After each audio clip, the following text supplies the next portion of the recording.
And I'm back with another video for you guys today, and today we're doing the class setup video for the 2019 operators Goyo and Amaru in Operation Ember Rise for Tom Clancy's Rainbow Six Siege. This is a very pivotal episode in this series that we have. It is a brand new change to operators and a brand new change to the entire look and feel of the brand new season of the game. So I'm going to show you guys some of the cool stuff that are in this season regarding the operators. Other than that, it's pretty much what we're going to be talking about, as well as the class setups, obviously. We're not going to be talking about too much of the in-depth stuff. I'll probably be making a video on that later, so just keep an eye out for that sort of stuff. Obviously, see Ember Rise, brand new green lush opening. We obviously have Canal rework coming in, and we're going to be talking about that later. But we're going to go onto the operators. As you can see, we have a brand new operator screen. As soon as you click on it, it has two random operators. It'll obviously show you which side they're on, attack or defense, and their customization. I'm on the TTS right now, so I don't have too much customization on anything. But now we have the new side scroll panel for the operators. Obviously, we click them, and we get to see all the operators that we own, operators that we could obviously in the future buy. So we're going to be talking about the new attacker, Amaru. She has a Gara hook ability. It's the high tensile grappling hook gun, or grappling gun, used for fast assets to grapple, to repel points and open hatches, or to enter via exterior windows and limited distances. I'll be making a video on playing these operators in the future. So we're going to go ahead and go to her loadouts. She has the G8A1, similar to how they have IQ's gun, the LMG. We have Supernova, similar to Habana's gun. We have the SMG-11, similar to all the SAS operators,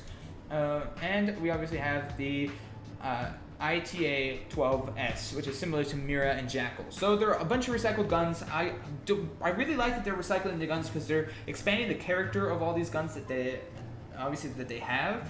If we were to constantly add new guns, it would turn into one of those things where it's kind of like League of Legends or Dota, where every new character has something new. Every single person is different. I'm glad that they're recycling some of the guns, so it adds a little bit more character to the weapons, as well as familiarity to weapons. If you hear G8 being shot somewhere, you know it's a G8, rather than three other guns that sound very similar to a G8. So we're gonna go ahead and go through some of the attachments that I think are the most useful when it comes to certain guns. So we're gonna start with the G8A1 LMG. So this one is very interesting when it comes to the sights that you want to be using, whether it's an ACOG or holographic. Obviously, ACOG is favored amongst a lot of players and a lot of Rainbow Six Siege players, and overall just gamers and stuff like that. Obviously, it's the more magnified zoom, and obviously, it's the signature Rainbow Six Siege ACOG. I personally think, because it is an LMG, it's a far-range weapon, I would run that instead of Holo. Holo would be my close second, only because it is a little bit closer for close-range gunfights and stuff like that. So whichever one, obviously, sights are preference when it comes to the game, obviously, so it's up to you. Now, one of the big things about LMGs is very interesting that I actually figured out just as of recently. So what you can actually do on LMGs is take off all the sights on your gun and put on a flash hider, and the recoil pattern literally goes straight up and slightly to the right. As you can see at the bottom right of the screen. If you were to put on any other grip, it would kind of lower it a little bit.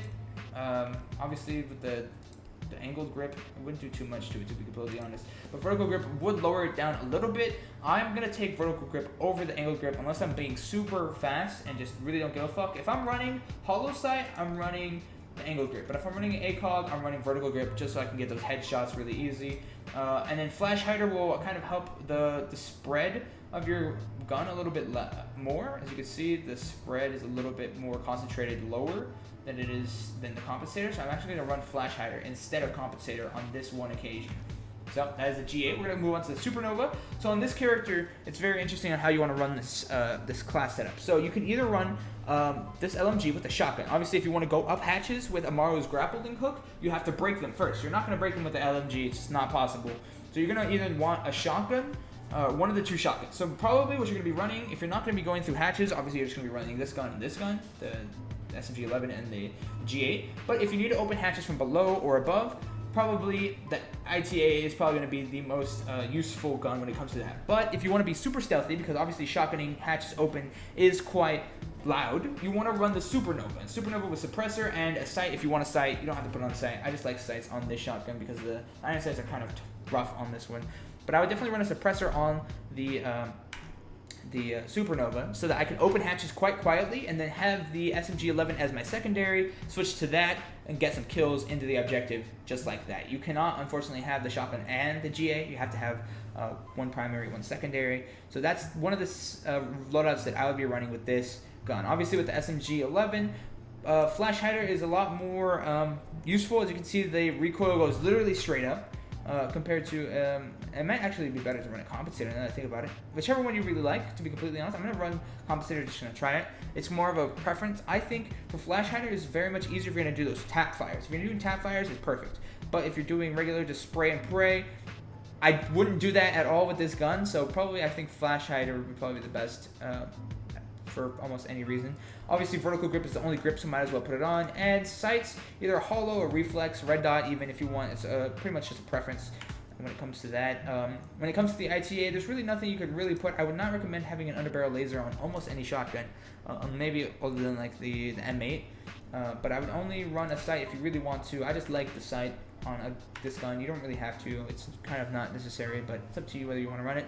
So these are my class setups. Obviously, I'd probably be running a flashbang just so I can shoot the window open, flash, and then come in. That'd probably be the most effective use of this grab movement. So that is Amaru, the new attacker for Year 4, Season 3. Let's move on to the defenders. As you can see, we have the new page, and we have Goyo with his Volcan shield. So his gadget is the incendiary bomb that explodes when destroyed, attached to a deployable shield. So when he puts down his shield, he automatically puts it on. You can't put down a shield and then decide whether you want to put it on, which is very interesting.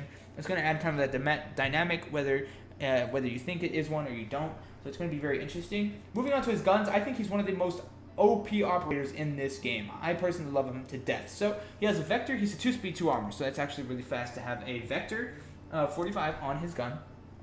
For his guns. Obviously, vertical grip is the only grip, so might as well use it. When it comes to your barrel attachments, it's up to you what you want to use.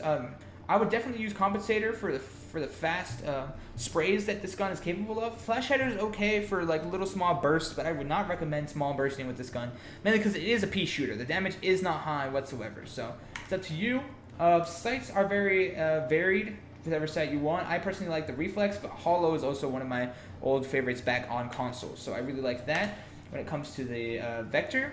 Next, we have the TCS G12, which is a very powerful shotgun.